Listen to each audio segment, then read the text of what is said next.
उड़ीसा की आदिवासी बेटी आज देश की तीनों सेनाओं को कमांड करती है, राष्ट्र का नाम बढ़ा रही है, राष्ट्रपति पद की शोभा बढ़ा रही है। ये काम किसने किया? ये काम किसने किया? द्रौपदी जी को राष्ट्रपति बनाने का काम किसने किया? किसने किया? किसने किया? अरे मोदी ने नहीं किया, ये आपके एक वोट ने किया है। आपने वोट दिया, मोदी को सेवा करने का मौका मिला और तब जाकर के द्रौपदी मुर्मू जी देश की राष्ट्रपति बनी। ये आपके वोट की ताकत है। जब द्रौपदी मुर्मू जी उड़ीसा की है, इसी मिट्टी से निकली है, जब वो राष्ट्रपति बनी, आपको गर्व हुआ कि नहीं हुआ? उड़ीसा का मान सम्मान बढ़ा कि नहीं बढ़ा? माताओं बहनों का मान सम्मान बढ़ा कि नहीं बढ़ा? कांग्रेस से लगातार सावधान रहना है। कांग्रेस संविधान बदलना चाहती है, एससी, एसटी, ओबीसी का आरक्षण छीनना चाहती है और छीन करके अपनी वोट बैंक को देना चाहती है। लेकिन आज जब संविधान के सर्वोच्च पद पर एक आदिवासी बेटी बैठी है और पिछड़े परिवार में पैदा हुआ ये प्रधान सेवक आपका बेटा बैठा है, किसी की ताकत नहीं है संविधान की पीठ में छुरा पहुंच सके। सामान्य सुविधाओं के लिए तड़प क्यों रहे हैं? और उसका एक ही कारण है, अब सरकार चुने हुए लोग नहीं चलाते हैं। आज सरकार चलाने का काम और लोगों के हाथ में आउटसोर्स हो गया है। अगर आप चाहते हैं कि ओडिशा की बागडोर यहां की मिट्टी के बेटे या बेटी के पास रहे, तो आपको भाजपा के सभी विधायकों को, सभी कैंडिडेट को आपको चुनाव जिताना होगा। जिताएंगे? साथियों, मैंने पहले ही घोषणा की है, 4 जून बीजेडी सरकार की एक्सपायरी डेट है।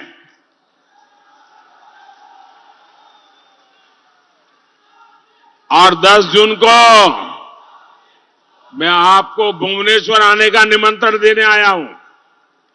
10 जून को आप सबको भुवनेश्वर आने का मैं निमंत्रण देने आया हूं। क्यों मालूम है? क्यों? भुवनेश्वर में क्या काम है? भुवनेश्वर में 10 जून को भाजपा सरकार के मुख्यमंत्री का शपथ समारोह होने वाला है। और मेरी गारंटी है, भाजपा उड़ीसा की मिट्टी में रमा हुआ, उड़ीसा की मिट्टी में पैदा हुआ, उड़ीसा की मिट्टी में पला बढ़ा, उड़ीसा की संस्कृति परंपरा को जीने वाला उड़िया बेटा या बेटी ही मुख्यमंत्री बनेगी। भाई और बहनों, हमारा ये क्षेत्र किसानों की, कुशल बुनकरों की धरती है। प्रकृति ने भी यहां सब कुछ दिया है। जो समृद्धि के लिए जरूरी होता है, वो सब मेरे उड़ीसा के पास है। लेकिन बीजेडी की सरकार ने भात हांडी को खाली कर दिया है। सब कुछ बीजेडी के नेताओं की तिजोरी में चला गया है। यहां कानून व्यवस्था चमराई हुई है। दिन दहाड़े मंत्री तक की हत्या हो जाती है।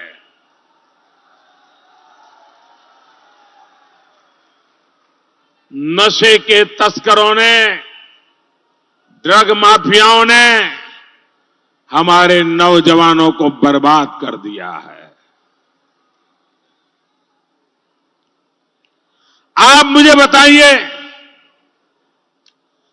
उड़ीसा को बर्बाद करने वाली ऐसी बीजेडी सरकार को एक पल भी उड़ीसा में राज करने का हक है क्या? हक है क्या? उनको हटाना चाहिए कि नहीं हटाना चाहिए? कौन हटाएगा? कौन हटाएगा? कौन हटाएगा? ये आपका संकल्प है, ये आपका संकल्प है। अगर उड़ीसा के लोग संकल्प करेंगे, एक मिनट ये सरकार नहीं रह सकती है। और इसीलिए मैं कहता हूं, मैं उड़ीसा में जहां जहां गया हूं, लोगों के संकल्प को मैंने देखा है, तब जाके मैं कहता हूं कि बीजेडी सरकार की एक्सपायरी डेट आ चुकी है। साथियों, आज सुबह ही मैंने श्री जगन्नाथ मंदिर के प्रबंधन से जुड़ा एक संवेदनशील मसला, एक संवेदनशील विषय देश के सामने और उड़ीसा के नागरिकों के सामने रखा है। जगन्नाथ जी मंदिर के श्री रत्न भंडार की चाबियां पिछले 6 साल से गायब है।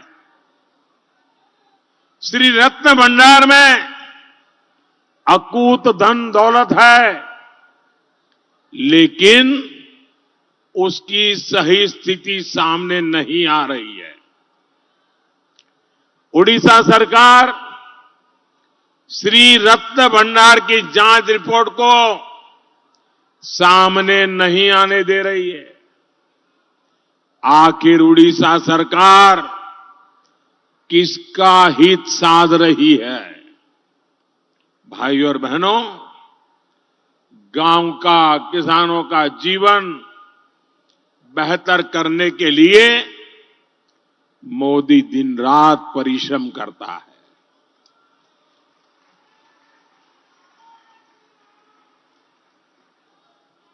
आपने तो देखा है, 10 साल पहले किसानों को यूरिया के लिए कितनी परेशानी होती थी। आज यूरिया और दूसरी खाद के लिए कोई परेशानी नहीं है।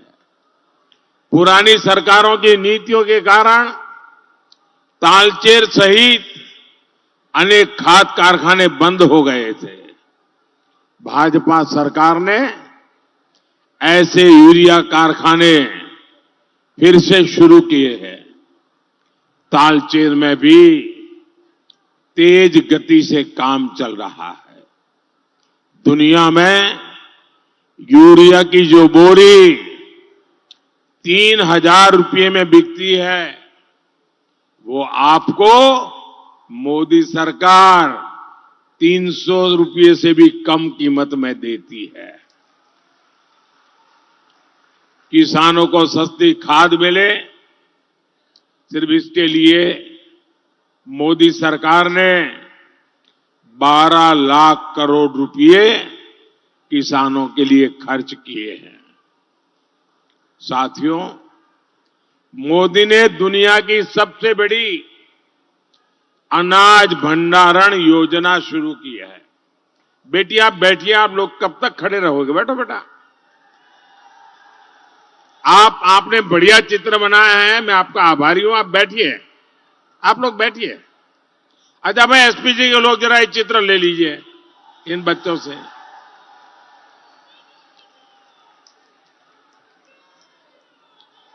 आप लोग कब से, मैं आया हूं तब से ऐसे ही हाथ करके खड़े हैं, थक जाएंगे। पीछे अपना नाम पता लिख देना, नाम पता लिख देना। आपका इतना आशीर्वाद, प्यार, परमात्मा आपको शक्ति दे, भगवान जगन्नाथ आपको शक्ति दे। साथियों, छोटे किसानों को अपना धान रखने के लिए गोदाम मिले, जब बाजार में सही कीमत मिले तब वो अपना धान बेच सके, ये सुविधा हम बना रहे हैं।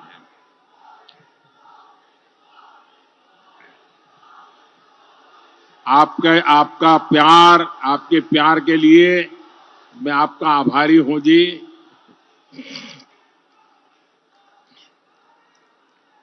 वो दूर वाला भी चाहता है वहां से, वो नीचे रखो भैया, मैं कहां ये करता रहूंगा, फिर तो सभा में कुछ बोल ही नहीं पाऊंगा।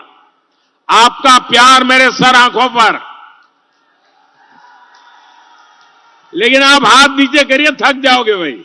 मुझे मन में चिंता होती है, ये छोटे छोटे बच्चे अपना हाथ ऐसे खड़ा करके, आप हाथ नीचे कीजिए, मैंने देख लिया है भाई। अपने शरीर को कष्ट क्यों देते हो जी। साथियों, यहां बरगढ़ में किसानों के खाते में पीएम किसान सम्मान निधि के भी 400 करोड़ रुपए पहुंचे हैं। भाइयों और बहनों, लेकिन दुर्भाग्य है कि बीजेडी सरकार आपको धोखा देने का कोई मौका नहीं छोड़ रही है। यहां 2200 रुपये के आसपास धान का समर्थन मूल्य है, लेकिन किसान को 1600 या 1700 रुपये ही मिलते हैं। बाकी का पैसा कहां जाता है भाई? कोई न कोई तो मारता है ना, कोई कोई तो पैसे चोरी कर लेता है ना। बीजेडी के बिचौलियों की जेब में ये पैसा चला जाता है। ये भ्रष्टाचार, जरा मुझे बताइए, ये भ्रष्टाचार रुकना चाहिए कि नहीं रुकना चाहिए? ये भ्रष्टाचार रुकना चाहिए कि नहीं रुकना चाहिए? ओडिशा भाजपा ने घोषणा की है कि धान का समर्थन मूल्य 3100 रुपया किया जाएगा। इतना ही नहीं, धान खरीदने के 48 घंटे में उसके खाते में पैसा भी पहुंच जाएगा। अब ये सुनकर आप लोग खुश तो हो गए। मेरा एक काम करोगे? ऐसा नहीं, बोलो करोगे? ये माताएं बहनें मेरा एक काम करेगी? जरा हाथ ऊपर कर बताइए, सब करेंगे? आपके इस इलाके में, दोनों लोकसभा सीट के इलाके में और सभी एमएलए के इलाके में जितने भी किसान हैं, उन सबको जाकर के बताओगे कि मोदी जी ने कहा है कि 3100 रुपया मिलेगा? बताओगे? यहां आनंद करने से काम नहीं चलेगा भाई। मुझे किसान के घर में आनंद चाहिए। और यही गारंटी छत्तीसगढ़ में भाजपा ने दी थी। वहां छत्तीसगढ़ के धान किसानों की खरीद इसी एमएसपी पर हुई और पैसा उनके खाते में जमा भी हो गया। भाइयों और बहनों, यहां अनेक साथी टेक्सटाइल के काम से जुड़े हैं। हमारे बुनकर भाई बहन मेड इन इंडिया के भी शिल्पकार हैं। संबलपुरी साड़ियां, ये तो नाम दुनिया भर में है। हम हथकरघा को हमारे टेक्सटाइल सेक्टर पर विशेष बल दे रहे हैं। भाजपा सरकार टेक्सटाइल इंस्टीट्यूट्स में पढ़ाई के लिए बुनकर के बच्चों को 2 लाख रुपए की स्कॉलरशिप दे रही है। पिछले 10 वर्षों में 600 से अधिक हैंडलूम क्लस्टर विकसित किए गए हैं। इनमें अब तक हजारों बुनकरों की ट्रेनिंग हो चुकी है। बुनकरों को नई मशीनें, नए उपकरण दिए जा रहे हैं। हथकरघा बुनकरों को रियायती दरों पर कच्चा माल यानी धागा दिया जाता है। कच्चे माल को लाने का खर्च भी सरकार वहन करती है। इसके अलावा श्रमिकों को कर्जे और वर्कशेड भी दिया जा रहा है। मुद्रा योजना के माध्यम से भी बुनकरों को बिना गारंटी का ऋण मिलता है। ओडिशा भाजपा ने 3 इंटीग्रेटेड टेक्सटाइल पार्क स्थापित करने की घोषणा की है। बुनकरों और हथकरघा श्रमिकों को सम्मान निधि देने की भी घोषणा की है। ये सब आपके लिए क्यों हो रहा है? क्योंकि मैं आप ही की तरह गरीबी से निकल करके आया हूं। गरीब की जरूरतों को मैं समझ पाता हूं। आपका दुख दर्द, आपकी जरूरतें अगर मोदी नहीं समझेगा तो कौन समझेगा? भाई और बहनों, आजादी के अनेक दशकों तक आदिवासी क्षेत्रों को विकास से वंचित रखा गया। आदिवासियों को आर्थिक और राजनीतिक सिस्टम से दूर रखा गया। लेकिन 10 वर्षों में हमने आदिवासी बच्चों, उनके सच्चे सशक्तिकरण पर बल दिया। 10 सालों में जनजातीय कल्याण का बजट 5 गुना बढ़ाया है। भगवान बिरसा मुंडा के जन्म दिवस को भाजपा सरकार ने जनजातीय गौरव दिवस घोषित किया है।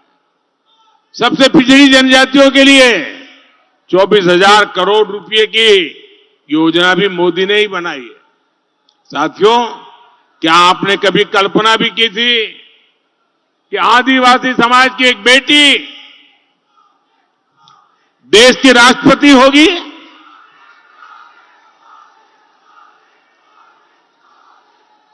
उड़ीसा की आदिवासी बेटी आज देश की तीनों सेनाओं को कमान करती है, राष्ट्र का नाम बढ़ा रही है, राष्ट्रपति पद की शोभा बढ़ा रही है। ये काम किसने किया? ये काम किसने किया? द्रौपदी जी को राष्ट्रपति बनाने का काम किसने किया?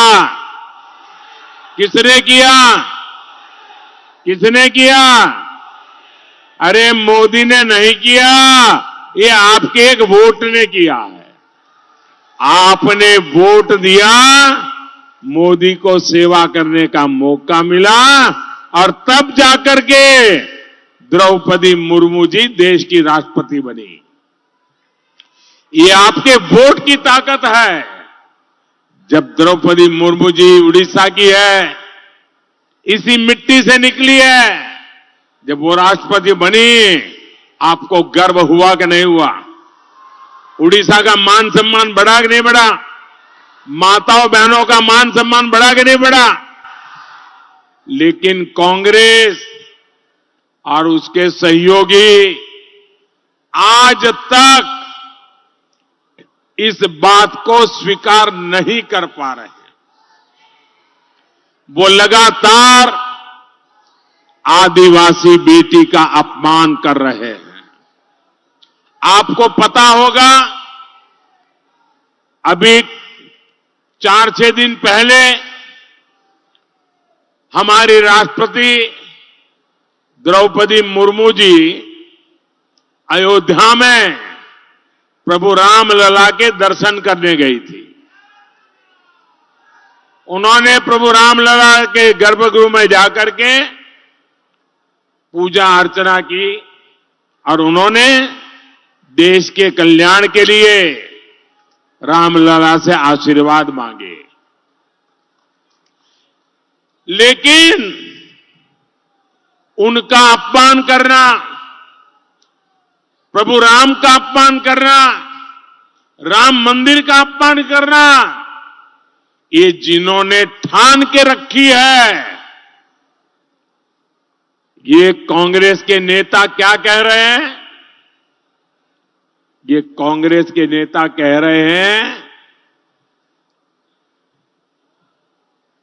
प्रेस कॉन्फ्रेंस करके कहा, द्रौपदी मुर्मू जी का रामलला के दर्शन करने के लिए जाना, मंदिर में पूजा अर्चना करना, एक आदिवासी बेटी और देश की राष्ट्रपति रामलला के दर्शन करके आई, उसके दूसरे दिन कांग्रेस पार्टी के एक बड़े नेता ने घोषणा की कि हम अब राम मंदिर को गंगा जल से धो करके राम मंदिर का शुद्धिकरण करेंगे। मुझे बताइए, ये देश का अपमान है कि नहीं है? ये देश का अपमान है कि नहीं है? ये आदिवासी समाज का अपमान है कि नहीं है? ये माताओं बहनों का अपमान है कि नहीं है? मेरे देश की आदिवासी की बेटी, मेरे देश की राष्ट्रपति रामलला के दर्शन करने जाए, मंदिर में पूजा अर्चना करे और दूसरे दिन कांग्रेस घोषणा करे कि अब हम राम मंदिर का शुद्धिकरण करेंगे। भाइयों बहनों, ऐसे लोगों को भारत की राजनीति में रहने का हक है क्या? मैं ओडिशा के लोगों से पूछूंगा, क्या ऐसी कांग्रेस और उसके साथियों को सजा मिलनी चाहिए कि नहीं मिलनी चाहिए?